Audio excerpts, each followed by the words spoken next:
All right, today we are prepping this gate to go on the back of the Volvo. We're just gonna add some welds to it, get it ready to be structurally sound enough to go on the back of the trailer, but I'm not committed to fully welding it yet, just in case we gotta make some adjustments. Nobody likes grinding. Let's see how it fits, and then we'll fully weld it. All right, we got the welder out. All I'm gonna do is I'm gonna go around and I'm gonna put a stitch in each corner just to keep this square. It's perfectly square from when we tacked it. I just don't want to tweak it when we're going to set it for test fit in the back of the trailer. We're gonna get some welding done.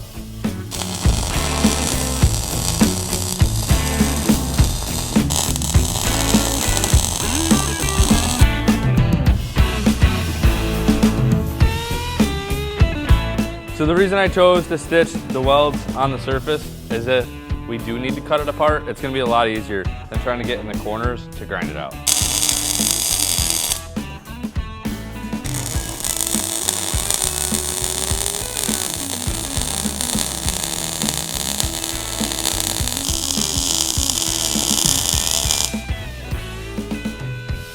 So I am gonna fully weld this cross member just due to, we're gonna lift the entire gate with the forklift from this one.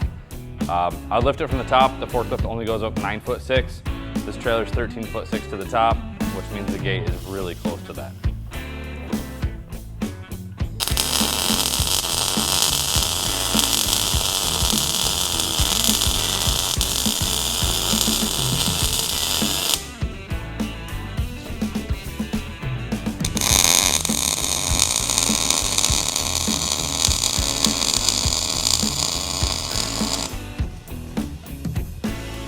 So 158 1/4.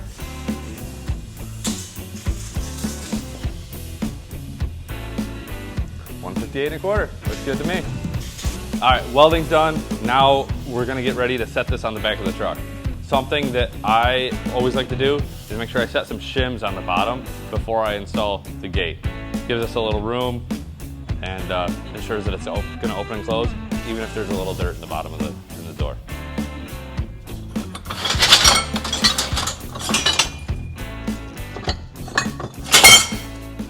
All right, I got my shim, and now we're ready to go mount the door.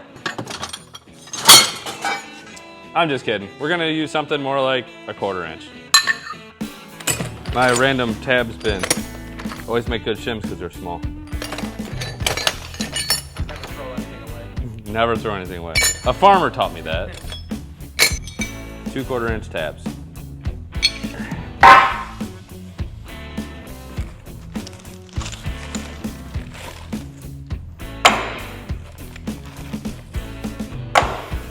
So we have a few P&L hinges here, just machined, greasable, nothing crazy. I'd rather have more across the long surface than just 1 or 2. You gotta figure out a layout, how many hinges we're actually gonna use.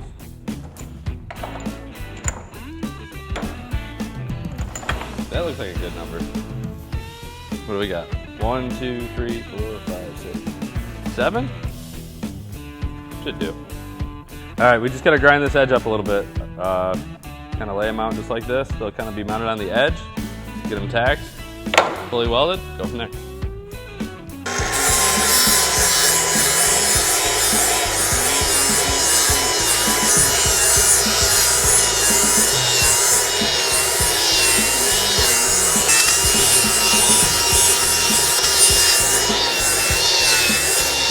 I just grabbed a couple of these out of the scrap bin.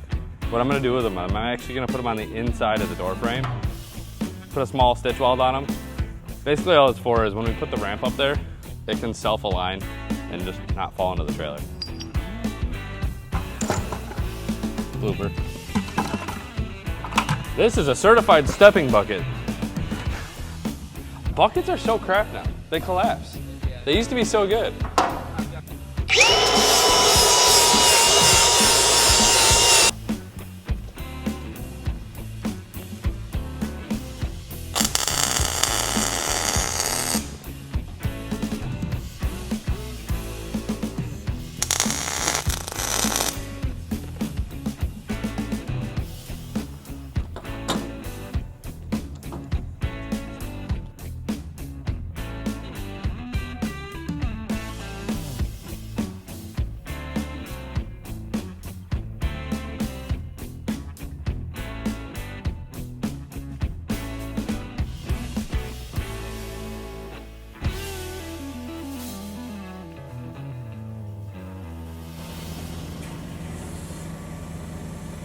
All right, we're ready for the fun part.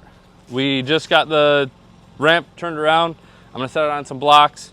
I'm gonna run the forks to the cross member I fully welded. I'm gonna raise it up, get it flat, and we're gonna carry it over and set it on the semi.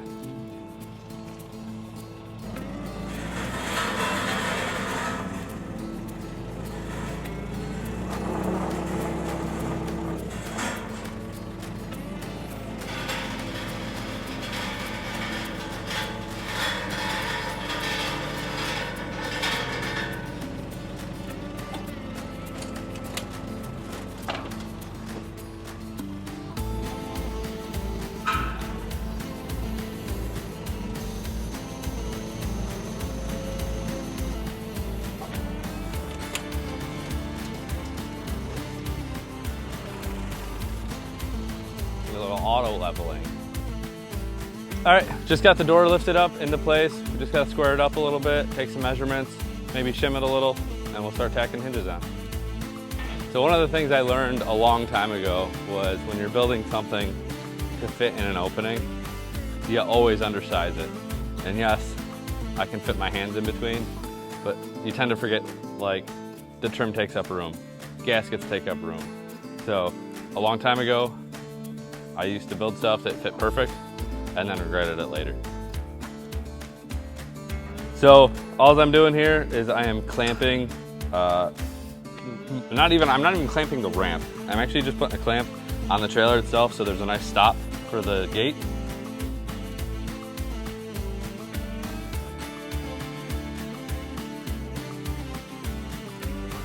So this is just a quick mock-up of the hinges. Be able to get a nice bead there, nice bead on the trailer itself. And we just gotta remember to clock this grease fitting accordingly so when it comes down it doesn't break off. Now, this is the important part, making sure it's square in the hole before you weld it. So I am lining up this 1/4" tab to space my grease fitting off from the ramp, to make sure we have plenty of clearance for it to go down and to make sure we can get our grease gun on the Zerk. Other than that, we have 2 magnetic squares just to keep it planted where we want it to be. We're gonna tack weld it on there. Maybe we'll put 3 on, some really good tack welds, and we're actually gonna lower the ramp down a little bit to make sure it cycles good and we don't have any interference problems.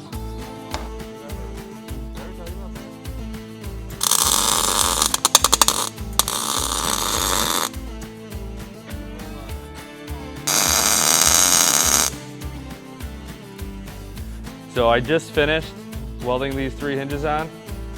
We are gonna do 7 hinges, but I wanna just make sure our clearances are good before we commit to fully welding all of the hinges in.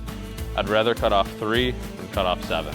So let's try it out, make sure it moves, and then we'll fully weld 7 hinges on.